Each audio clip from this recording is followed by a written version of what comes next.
இன்னைக்கு நம் வகுப்புல திருக்குறளை பற்றி பார்க்க போகிறோம். திருக்குறள்.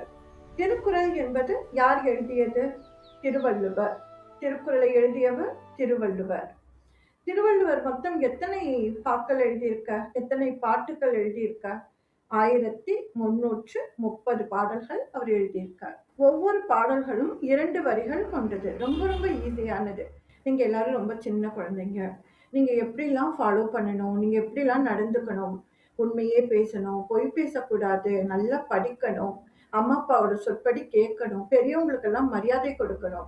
இந்த மாதிரி உங்களுக்கு நிறைய நல்ல விஷயங்களை பற்றிலாம் திருவள்ளுவர் உங்களுக்காகவே பாடியிருக்கார். நிறைய பாடல்கள் பாடியிருக்கார்.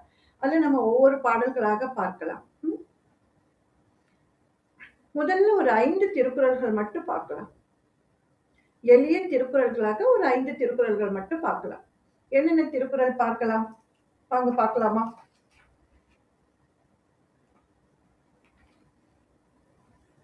ஓகே. அகர முதல எழுத்தெல்லாம் ஆதிபகவன் முதற்றே உலகு. கற்க கசடர கற்பவை கற்றபின் நிற்க அதற்குத் தக. துப்பார்க்கு துப்பாய துப்பாக்கி துப்பார்க்கு துப்பாய தூவும் மழை. அன்பிலார் எல்லாம் தமக்குரிய அன்புடையார் என்பும் உரிய பிறர்க்கு.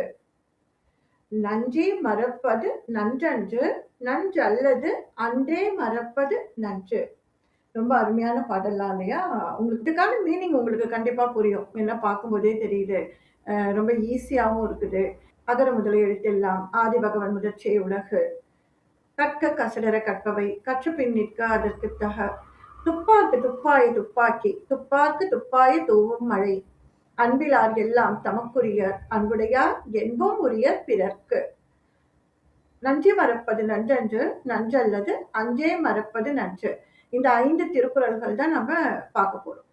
பார்த்தா மட்டும் போதாது. கண்டிப்பா அதை பிராக்டிஸ் பண்ணணும். அதை மனப்பாடம் பண்ணணும். மனப்பாடம் பண்ணி நீங்க எனக்கு அதை சொல்லணும். அதை சொன்னீங்கன்னா உங்களுக்கு ஸ்டார்ஸ் இருக்கு, நிறைய பிரைசஸ் இருக்கு.